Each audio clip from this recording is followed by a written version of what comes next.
grabbed my attention is the way that he described it. And it's basically like, you know, there's a bunch of movies and books out there. There's a hair. Hold on, I'm about to sneeze. A lot just happened now. It's still a hair. Hi everybody, my name is Kelsey and we're about to get very, very dirty with my 2025 TBR. It's a long one.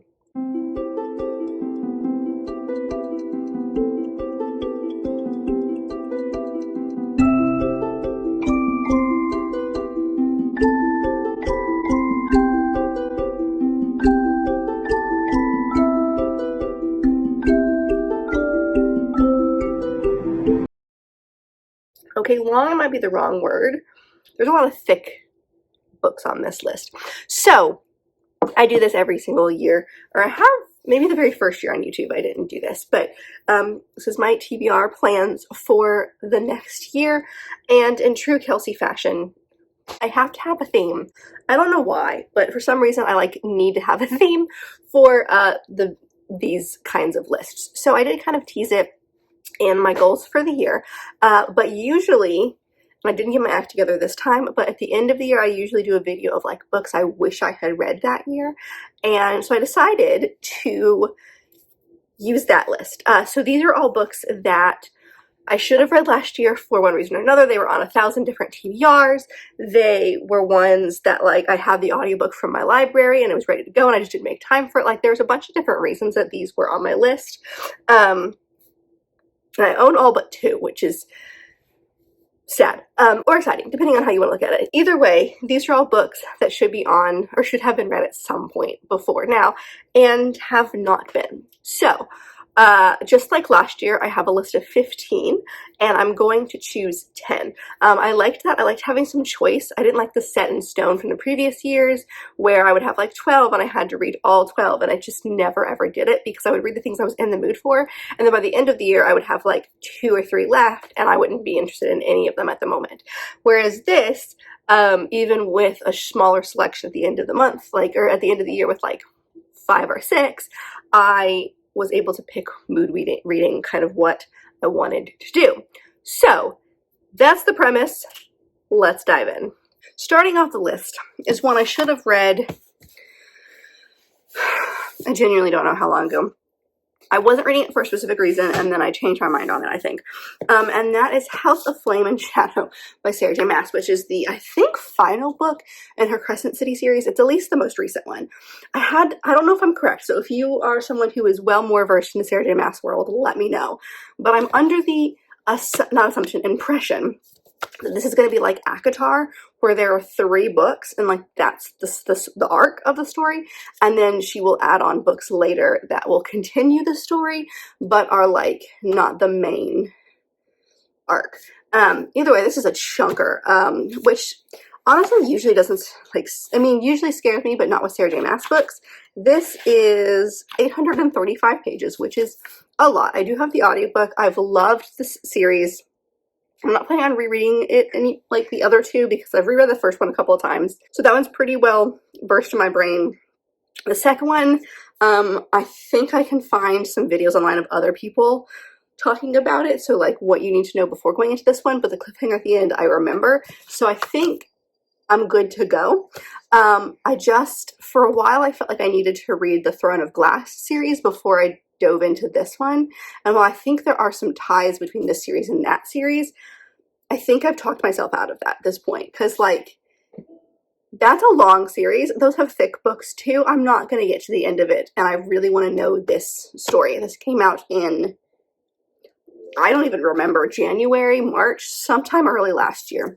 So I'm surprised I haven't gotten to it yet, but I haven't, and I've heard mixed things. I think that's also why I'm not sure, because there's some people in my life who love this book, and there's some people that I follow that do not like this book.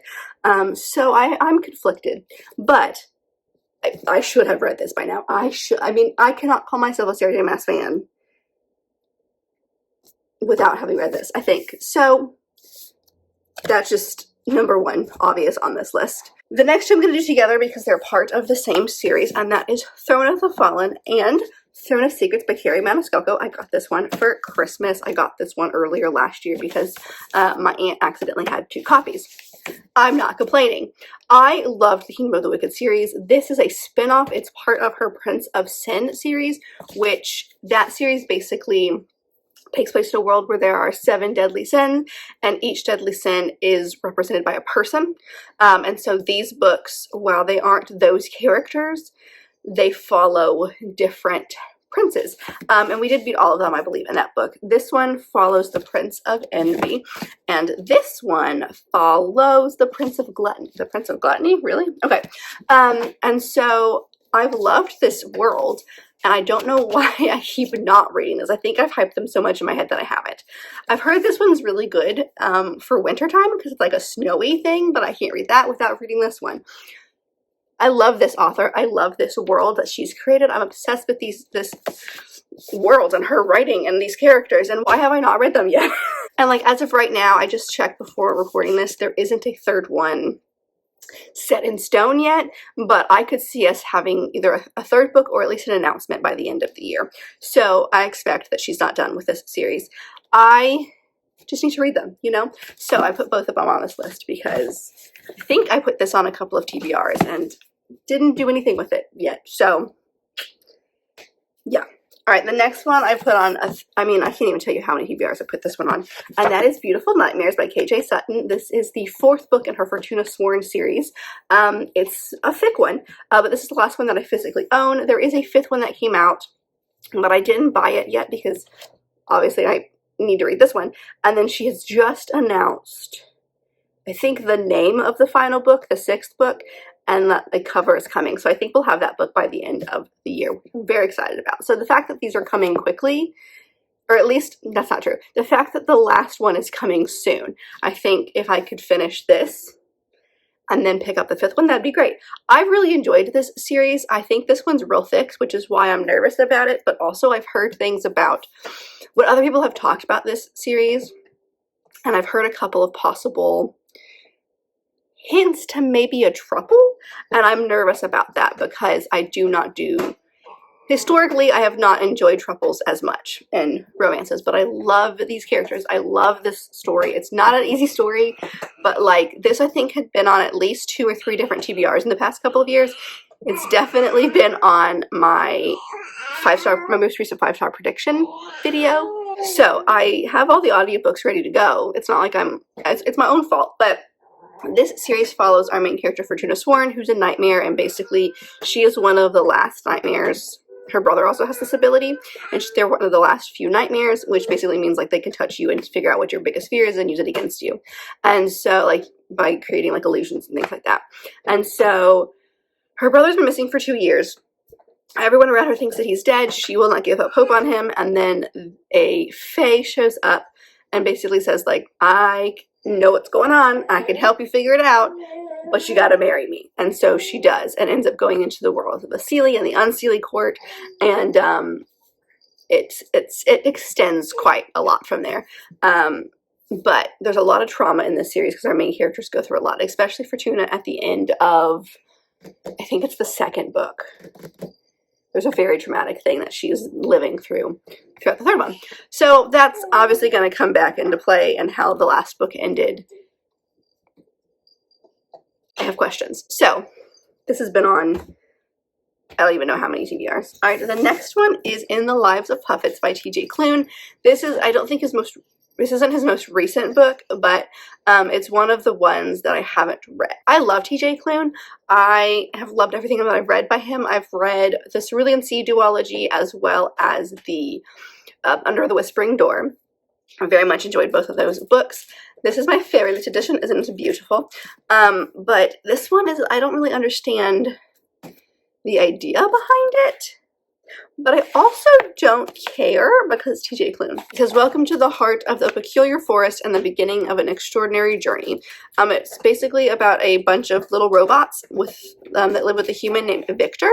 Oh, sorry, 3 robots. And together they are a family, hidden and safe. But Victor ends up salvaging an unfamiliar android, which I think alerts people that they are there. And I don't know honestly a lot. I don't really know a lot about this book, but again, TJ Klune, I need to read it. Every time I read a TJ Klune book, I am so enthralled with his story and his writing, and I love everything about them, and then I don't read one for months. So I'm trying to be better, which is why I'm putting this one on this list, because I really want to read all of the stuff that I mean, maybe not everything that he's written, because there's definitely some books that he's written that I'm not really interested in, but overall his majority of his backlist I am interested in. And while the plot of this is not something that I would gravitate towards, it's TJ Klune, so I need to read that. All right, the next two I'm doing together because it is the Stolen Heir duology by Holly Black, which is the Stolen Heir and the Prisoner's Throne. These are the beautiful Fairy Loot editions. I was waiting to read this one until I got the second one.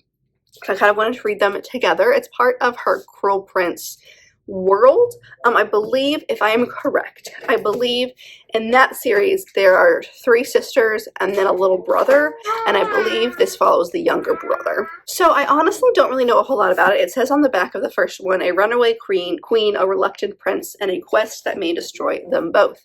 So I love these editions. They're just stunning. But like, I've been holding off, and I think I want to read them together. But I'm just in the mood for Fae things, you know? So I loved the Cruel Prince series. I know it's a hit or miss with some people, but I was one of the people that like fell in love with that series.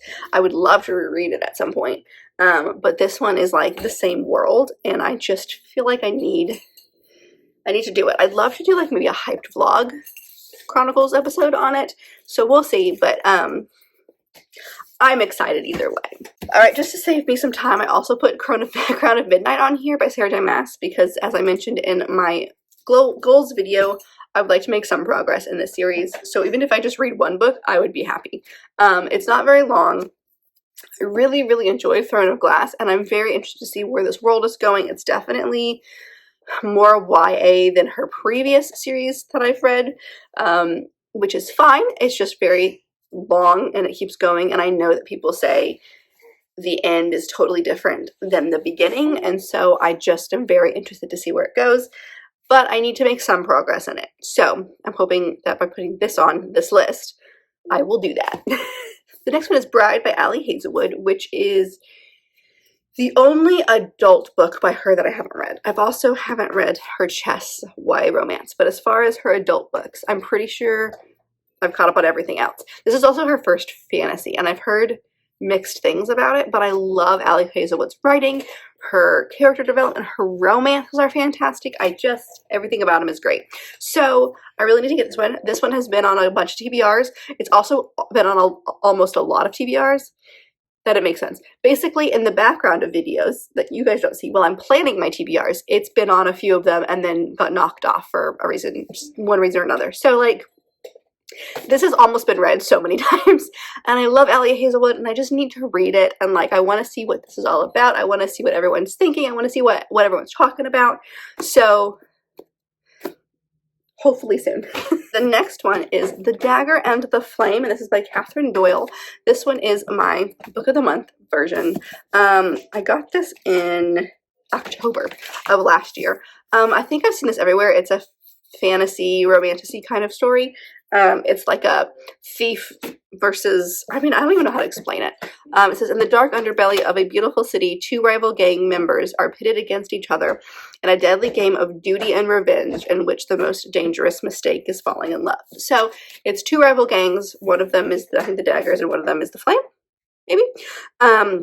Sorry, the Cloaks and the Daggers. Those are the 2 gangs. And like, she's from one, he's from another. They fall in love. That kind of stuff. I've had a couple of moments, like especially near the end of the year, where I was like, I really, really want to read this book, and then I just didn't make time for it. I'm kind of a little bit back in my romantasy era again. I kind of took a break, so I'm very interested in this one, and it just sounds really good. I've heard good things. A lot of people talked about this one. I think it came out near the end of last year, if I am correct, which is probably why I've heard a lot of people talking about it. Either way, it's the first in a series. It's kind of chunky. It's part of the City of Phantom series. I don't know. It just sounds really good. And I love that like rivals, enemies to lovers kind of vibe. I had really good luck with the Romeo and Juliet retelling that Chloe Gong wrote. The These Violent Delights, whatever that series is called. I had a lot of luck with that one, and that was Rival Gangs too. So, I don't know. It sounds good. Hopefully I'll get to it. The next one is the Stardust Grail, and this is by Yumi Kitase?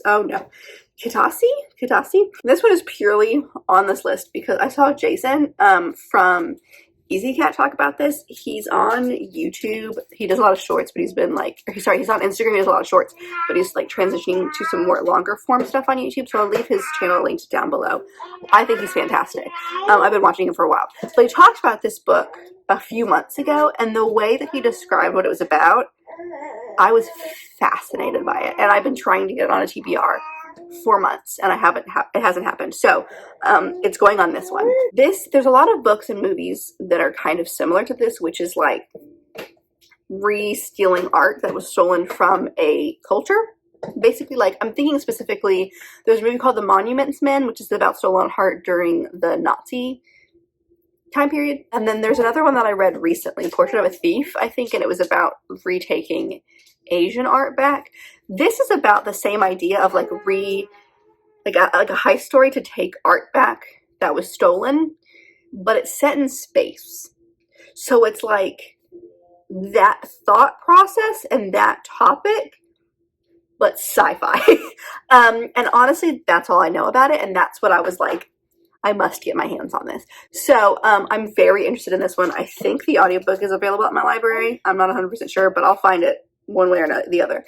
But the way that he talked about it in that sense, and I was like, excuse me, I need immediately. And so I've been trying to get it on TBR for a very long time, and have not been able to do so. So it's going on this one. Peanut is very upset that I also have not been able to read it. All right, the next one, I'm not sure how I found this, actually. Oh, you know what? It was probably, okay, so sometimes I'll go on my Libby app and see what audiobooks are available right now. And I feel like this one came up, and I looked into what it was about, and it sounded interesting, and I've been trying to get it on a few TBRs, and I have not been able to do so. I almost got it on January, but it didn't work. Either way, it's called The Memo, and it's by Rachel Dodds and Lauren Mechling.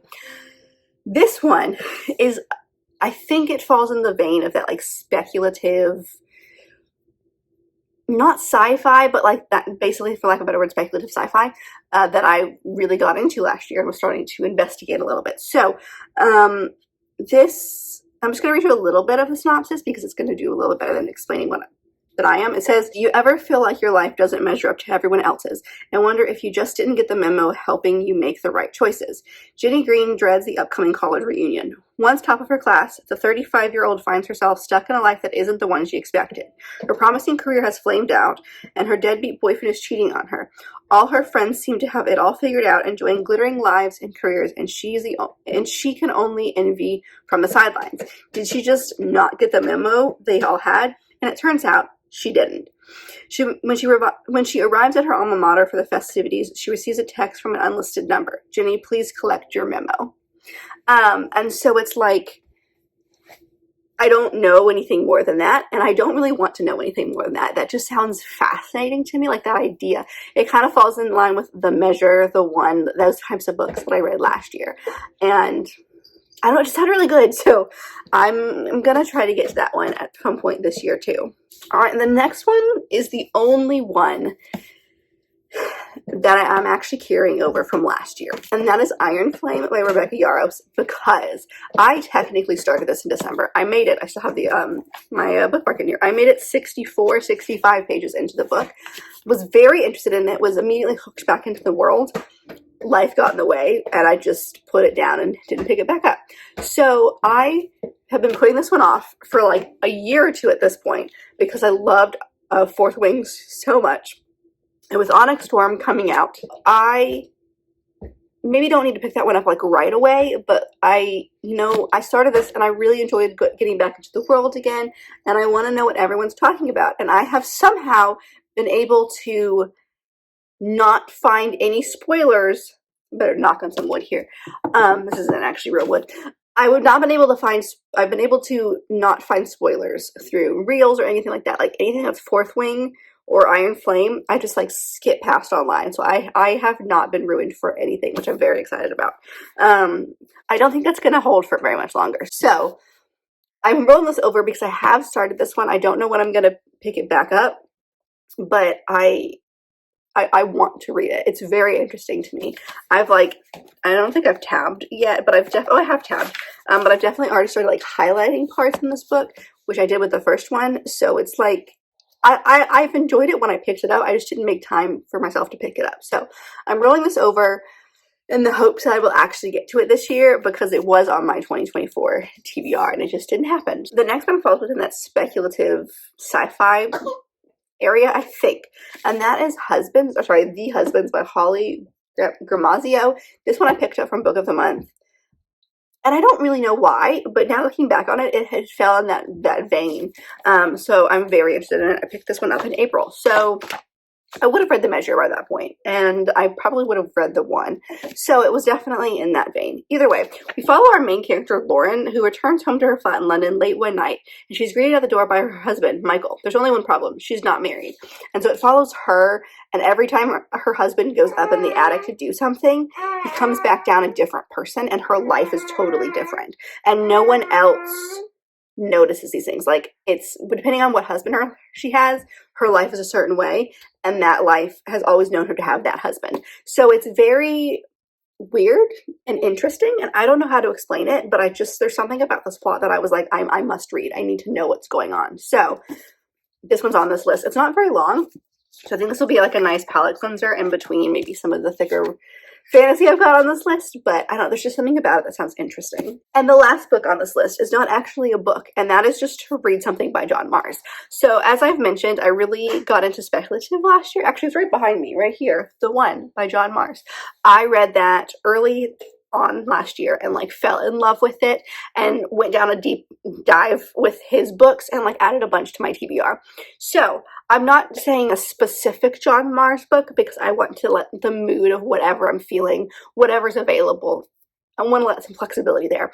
But I'm just going to put a book by John Marrs on this list so that hopefully I read a few more of his books, or at least one more of his book this year, because like I said, I added quite a few to my TBR because of how much I enjoyed The One. So that's my final book for this list.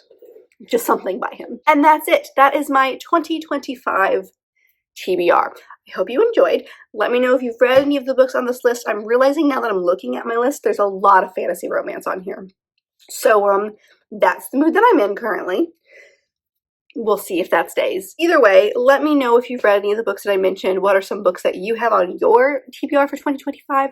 I'm going to see if I can bring back the emoji because I forgot to do that for a while. So if you want to comment something but you're not sure what to comment, put a moon. Some form of the moon, because this was next to me. But that is it. So I hope that you guys enjoyed, and if you did, don't forget to give it a big thumbs up and subscribe down below if you'd be part of this awesome growing family. I've also got all my social media down there, as well as other fun bookish links, so don't forget to check all that out, and I'll see you guys in my next video. Bye.